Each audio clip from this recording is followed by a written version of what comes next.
Olá pessoal, e mais uma vez bem-vindos ao canal. De início eu já peço que vocês curtam o vídeo, se inscrevam no canal, façam algum comentário após assistir o vídeo, claro. E vamos lá. O tema escolhido para o vídeo de hoje é Mustafa Kemal Atatürk. Por quê? Eu decidi falar um pouco sobre ele, né? E principalmente sobre as transformações que ele operou na Turquia. Porque pouco se fala sobre a Turquia no Brasil. Geralmente só estudamos alguma coisa dos turcos quando falamos na queda do Império Romano Oriental, né? No caso do Império Bizantino, pelos turcos otomanos, e pronto. Então, por isso que eu decidi fazer esse vídeo. Mustafa Kemal Atatürk ele foi o responsável por proclamar a República Turca e, portanto, por fim, né, ao Império Turco-Otomano. A República da Turquia hoje é um país que fica na Ásia, né? Mas também com uma partezinha pequena na Europa. É um país que compõe-se de 83 milhões de pessoas, mais ou menos.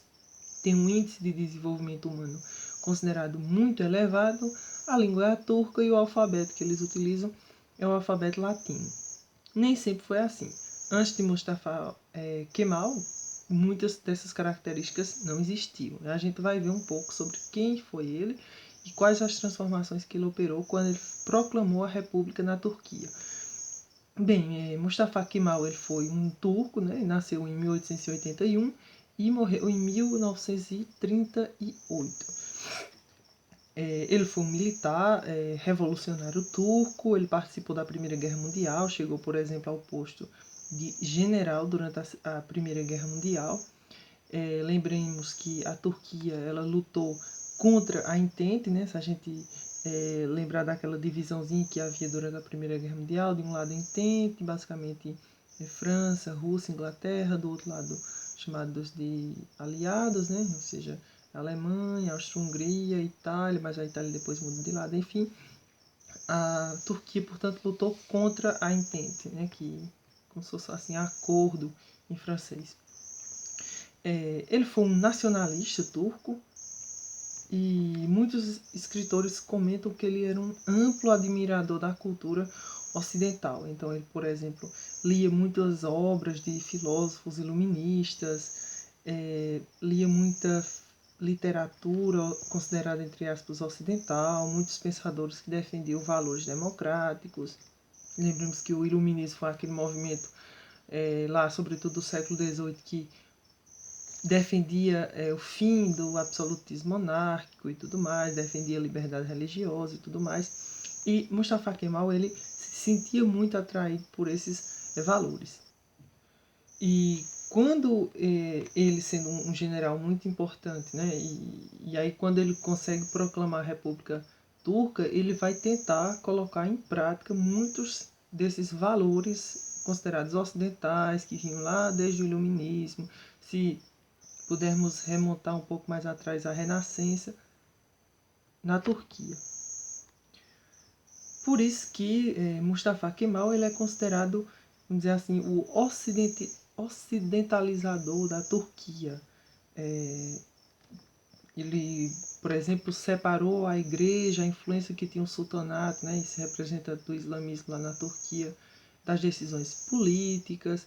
Ele chegou ao ponto de dizer, por exemplo, uma frase que eu separei aqui, abre aspas, né? A religião do Islã será elevada se deixar de ser um instrumento político como foi no passado. Ou seja, aquela ideia, né, que vinha desde lá do iluminismo, de separação de igreja e Estado, muito defendido, por exemplo, por alguns autores como Voltaire e tudo mais.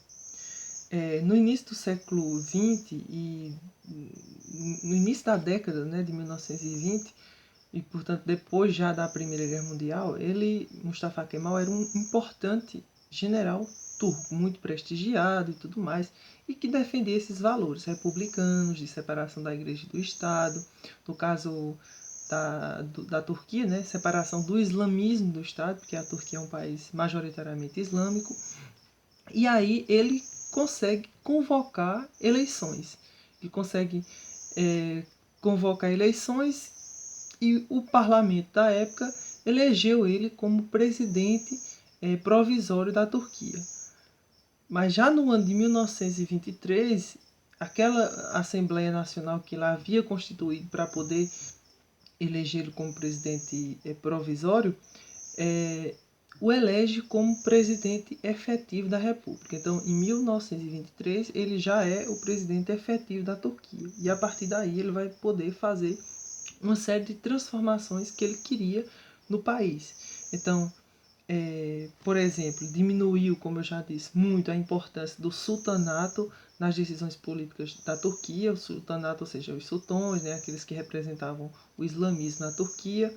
Outra coisa muito importante que ele fez foi a instituição do calendário gregoriano, ou seja, o calendário que a gente usa, né, por exemplo, no Brasil, 365 dias, dividido em 12 meses, enfim. Gregoriano porque foi instituído e apoiado pelo Papa Gregório, isso já há muito tempo, enfim, não vamos entrar em detalhes.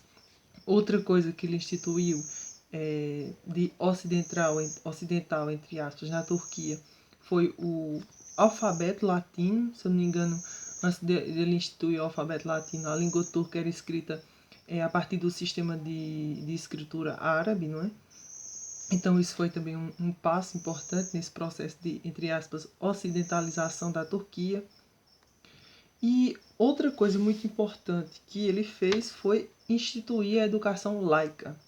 A educação a partir do seu governo não teria mais o caráter voltado muito para a religião islâmica como era antes, mas agora seria laica. Todas as pessoas de qualquer religião poderiam ter acesso à escola, e a escola não deveria necessariamente ensinar valores muçulmanos, mas deveria ensinar valores universais, né? Sempre essa ideia de respeito aos valores democráticos e tudo mais, muito do que o Ocidente, por exemplo, já conhecia. O historiador Martin Gilbert, no livro dele História do Século XX, comenta que muitos judeus, muitos professores judeus fugiam da Alemanha, que, enfim, vivia na época o fenômeno do nazismo, né, e que a gente sabe que o nazismo perseguia e matava muitos judeus. Então, muitos judeus fugiam da Alemanha e iam para a Turquia ser professores lá. E eles eram muito bem recebidos no governo de Mustafa Kemal. Outra coisa que ele fez, né, desse processo de ocidentalização da Turquia foi a instituição do sobrenome nas pessoas. Isso é interessante, né, porque ele queria que as pessoas lá na Turquia tivessem sobrenomes à moda ocidental. Então, inclusive, ele mesmo adota um sobrenome, né, que é Atatürk, que significa pai dos turcos, e ele instituiu isso lá no ano de 1934. Acho que essa informação também é um pouco importante. Enfim, de uma maneira geral, nós vimos quem foi esse general, né, que proclamou a República Turca, pôs fim ao Império Otomano e fez uma série de transformações na Turquia que contribuíram para o processo de, entre aspas, ocidentalização do país.